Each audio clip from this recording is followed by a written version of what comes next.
Hey guys, what's up? It's your girl Taz Spot, and today I'm back with another one. I want to say thank you so much for all my new subscribers, for tuning in, all my new viewers. Thank you so much for supporting me. So today's video is going to be a little different and more like sentimental to me because I am a mom of an autistic toddler. And I just want to talk about it because I feel like it's not being talked about enough. Like I don't know if it's a thing where people feel like they have to keep to themselves. And for quite some time, I'm not gonna say I felt like keeping it to myself because I don't keep it to myself, but I feel like it's something that I need to talk about more because yes, my daughter's autistic, but it also affected me as well because just seeing my daughter having to go through adversity at such a young age, it put me in a state where it made me sad. I can't even front, like it made me sad, but then I had to think about the good as well because my daughter, she is so full of life. She's so full of life. She has personality. She's charismatic. She has a very strong personality. She's a leader. She do her own thing. She does her thing, okay?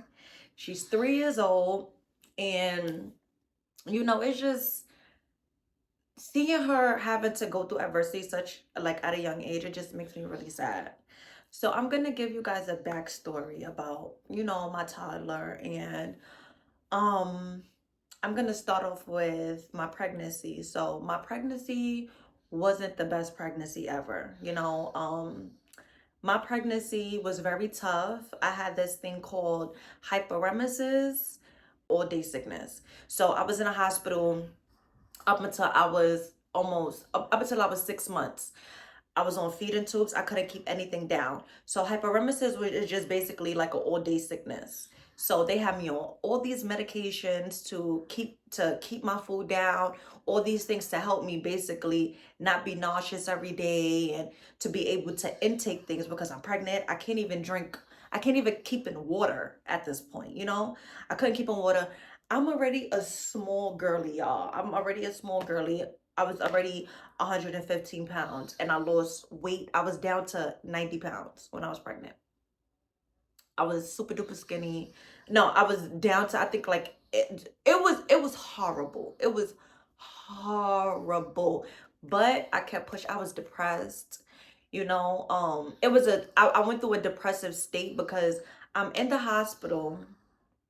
I can't keep anything down. I'm pregnant. It was a time where I passed out, and good thing my mom was there. I was taking a shower. She was there, and she came to wash my hair and stuff like that. Bring me some stuff, some food and stuff. And I was in the shower, and I just like I felt weird, so I called her in the shower. As soon as she came in, I just like literally passed out. So I had a very tough pregnancy. Long story short, moving forward, I had my baby girl. She was healthy. She came out. She was 6 pounds, 5 ounces. She was healthy. Nothing was wrong with her. Beautiful. Okay. Moving forward, my daughter, she seemed fine to me. She was very observant. She was very alert with everything. And she was a happy baby. She blabbed and um babbled, and she was just the most happiest baby. And I was just thankful to have a healthy child, especially from all the things that I went through during my pregnancy. Now, I always often see people say, "Oh, people that have autistic kids, either they was doing drugs or they was like they was drinking alcohol and stuff." I didn't either. Okay, and my child is now, and she's autistic. But you have to be mindful what you say to people because I didn't do any of those things, and even looking into like my documents from the hospital, maybe they did drop the ball. Maybe some of the things that they had me take, maybe it was the cause. I don't know. Allegedly. But anyway, long story short, like I said, my daughter was healthy. She's healthy. She's good. She's fine. Um, I honestly feel like I started seeing changes after she had got a shot from the pediatric. So I was always skeptical about getting my daughter shots. She did get the whooping cough. And then her doctor was like pressuring me like about the shots, like she has to get her shots and blah blah blah. So I want to give her my daughter the 3-in-1. Her first dose, I felt like she was good. I didn't see any changes. But within the second one, I started seeing when she had to get the 3-in-1, I started seeing like changes. Like, and this is around the time when she was, I would say, maybe before she like turned 1, like around that time, like before she turned 1. She wasn't even 1 yet, so she had to been like at least like maybe like 10 months or something like that, 9 to 10, 11 months. She would do this thing where she's getting overstimulated and she's flapping her hands, but like I said, she's still a happy baby, right? But then now we're like in like we're like outdoors, I take her outside in December. So I just started taking my daughter outside until the weather started breaking for real, for real. And she really didn't have no problems with that until I started noticing when I take her outside, she's having like these anxiety, like she feels overstimulated.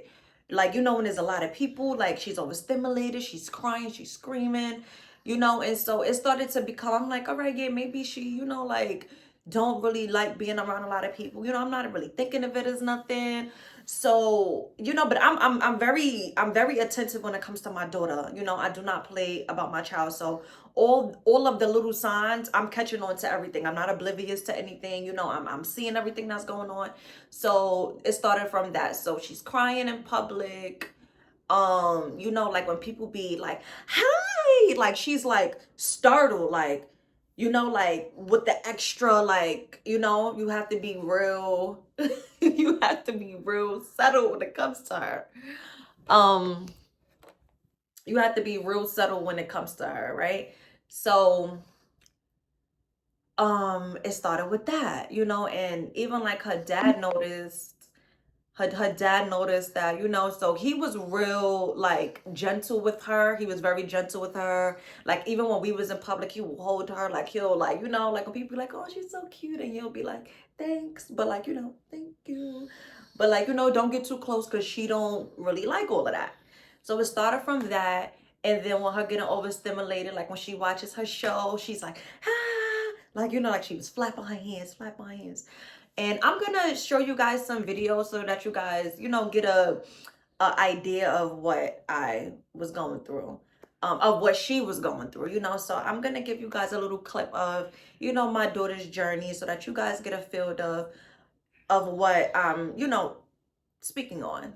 So here's some overstimulated. Here's her being overstimulated. Here's her playing. She has no signs of it. Well, it was signs, but you can't really tell an autistic child just by looking at them. You know what I mean? She looks fine to me, but let me.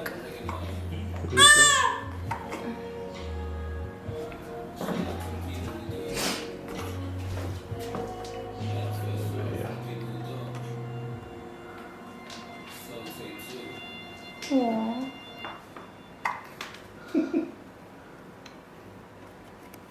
Are you cooking a video?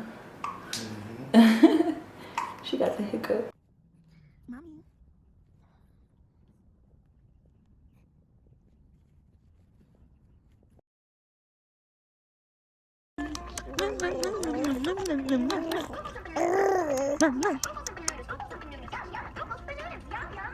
Hi, Mommy.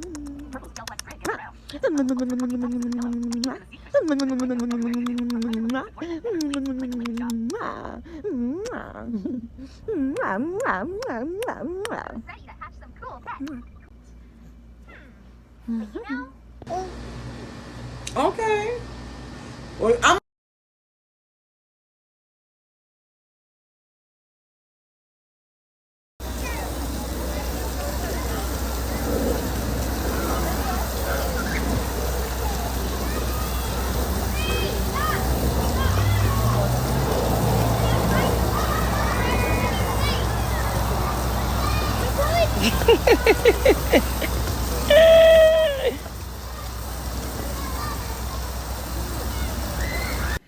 yeah, so You know, it was just like little things like that. And then when my daughter turned 1, you know, she really wasn't saying mama, you know, like things like just went for a change, because I felt like she was more talkative before the shots, and then after it was just like, you know, she stopped saying mama.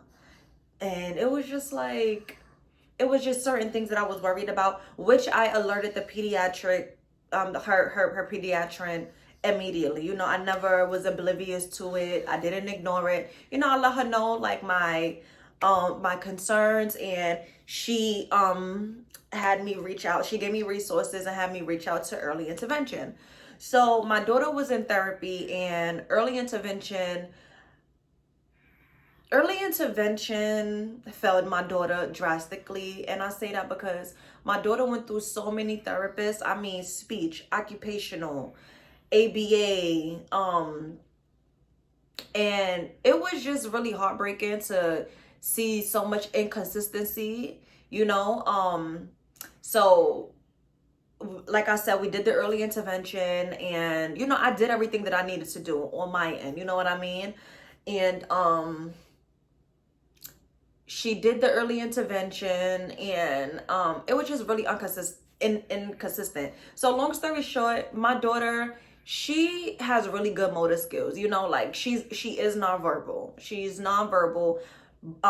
So she has gesture communication, and she has like she expresses her emotions. Don't get it twisted. She expresses her emotions when she's happy, when she's sad, when she don't like something, when she likes something. She's very expressive. But as far as talking clearly, let me not say she's nonverbal. She doesn't talk clear. I'm not gonna put that in the universe. She doesn't talk clear. So with gestures, when she's hungry, she'll take me to the refrigerator. When she's thirsty, she'll take me to the cabinet to get her juice. She'll give me her cup. You know, this is how she communicates. So before that, right? She's with I have her in occupational therapy, everything. They're coming to the house, you know, and her therapist was very inconsistent. Some of her therapists looked like they needed a therapist themselves. Like, it was just a really sad situation. And I just thank God that my daughter was able to build, you know, on a day-to-day basis, you know, and that really helped as well. Me taking my daughter out and getting her around other kids, doing activities with her, that helped my daughter as well. Although she was overstimulated, you know, I did it. I still took her out. You know, I didn't treat her like she has a diagnosis. And this was even before she was diagnosed. She wasn't diagnosed yet, but I already knew it without her being diagnosed. I already knew it. So I still took my daughter out, you know, and she still faced her fears. You know, I didn't never want her to feel scared. I didn't never want her to feel, you know, limit her to being a child, you know. So I still took her out. You know, I took her to indoor playgrounds, everything. You know what I mean? Like, there's nothing, like, I'm not gonna limit her because of, you know, whatever. So long story short, 2024, almost at the end of the year, before she turned 2, I mean, yeah, she turned 2, and I got her diagnosed. I got her she got evaluated, and they diagnosed her with she's autistic. She's on the spectrum, level 1 and 2. So she's level 1 and 2, which means she's she doesn't talk clear yet, and her attention span. She has a very short attention span, so she gets bored easily, basically. She gets bored easily, so she's into many things, you know, like she has a very short attention span. So I could be talking to her, and if I'm not, you know, grasping her attention quick enough, she's on to the next. You know, it's just basically like YouTube is like anything. You know, if you're not grasping my attention, you're not catching my attention, or catching the attention, or you're not catching my attention, then I'm on to the next, you know. So basically that. And you know, I don't limit my child, but you know, as I'm going through as she's going through it, you know, I'm going through it, and it just makes me feel sad, because it's like, dang, like, why did my daughter have to be autistic? You know, I was going through my own emotions where I'm just like, you know, like, I have to be extra on it because my daughter's not talking, and you know, it just made me feel like I just have to be extra on top of everything, you know? And I'm already like that. I'm very hands-on with my child. But it just made me feel sad that my daughter has to go through adversity. But what makes me happy is that my daughter, she's happy. You know, she don't know what's going on. She's happy. She elevated. You know, she elevated. She does things on her own. You know, and she's like the best thing that ever happened to me. And like my daughter, she makes me really, really happy. And just like sometimes I'm not gonna say I feel bad, but I just don't ever want her feeling like she's, you know, I just don't ever want her feeling like she's not good enough, or, you know, kids picking on her or anything like that, because I would literally fucking lose my mind. Like, that's like, I will lose it. So anyway, I'm like working on that myself, because I'm not the only one that's going through it. You know, I'm just like, that's my concern when it comes to my child, like kids picking on her, even like teachers, like, you know what I mean? I see all these things about teachers hitting autistic kids and all types of stuff. And y'all, listen, I'm crazy. When it comes to my child, don't let it come to my child. But, you know, no, my daughter's not on any medication or anything like that. You know, I thank God that she doesn't have any like behavioral issues where she's like lashing out or acting out. You know, she's like a regular normal kid. She have her little tantrums when she don't get her way, but that's any kid, you know. So I'm just here to just spread a word and just tell any moms that's out there that's going through having an autistic kid, you are not alone. You are doing great. You are doing what you can. You know, if you need to, go get the help that your kids need. Don't be in denial, you know. And it's okay to feel down sometimes. You know, it's okay to feel down, but you have to be strong. You have to be strong for you, and you have to be strong for your kids. You know, any little thing, congratulate your kids. Like my daughter, she started doing her puzzles and putting them where it needs to be. And that's a big stepping stone for me, because she visualizing things, she knows where it goes, and that's a big thing for me. Even with her ABCs, my daughter know where to put H, B, C, D, E, F, G. Even if it's upside down, she's placing it where it needs to go. And it makes me happy that, okay, I see the progression, and my daughter is doing so much better, and she understands, you know. And I'm just thankful for that. And you know, any small achievement and accomplishment, you have to congratulate your kids. You know, don't limit them. Take them out. Have fun with them. Let them interact with other kids. You know, my daughter, she used to, like, for instance, right? My baby, I remember one time wet her in the sprinklers. She had a fit. I think the water was too cold. So ever since then, she see water, she's panicking. She don't want to be around water. Now, my daughter is in the sprinklers, having the time of her life. She loved water. She loved the sprinklers. She loved to be outside. She's climbing. She's interacting. Now interacting with kids is still a little but she still interacts. Like, she smiles. You know, if they have toys, she'll go. She'll try to play with them. But you know how kids are. But I see the progression, and I'm just so proud of my daughter, you know. And that's what keeps me going. Like, I'm my daughter's biggest advocate. So even when my baby does start school, I will be sitting in school with her until I feel comfortable enough to leave her. Yes, I'm one of those. I don't care. Call her what you want. I don't care. I'm going to be sitting with her. I need to make sure it's cameras. Like, I'm one of those moms. Like, I'm going to have recordings in her. I'm going to put recordings. I'm going to, yeah. I don't play when it comes to my kid. So, you know, my advice would just to be on top of everything. You are your child's biggest advocate. Don't feel defeated. You know, I'm not gonna say I used to feel like that, but I just felt like sometimes, you know, everybody don't worry about the parent. They're just more worried about the kid. And I'm not even gonna say everybody. You know, people forget about the mom and what the mom go through, and just, oh, the baby, the kid, and not even just like, are you okay? You know, are you okay?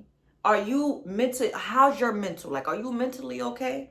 You know, and some people don't realize that it really does affect the parent too, you know, especially parents that's very attentive with their kid. And you know, I'm a very strong person, but strong people, you have to check on strong people as well, you know. But my daughter, she keeps me going. She is what keeps me going. She's what makes me happy, you know. Her smile, just, you know, watching her elevate, watching her grow, I love that, you know. I love that, and it keeps me going. And me not limiting her, I take her out all the time. I have her around other kids, you know.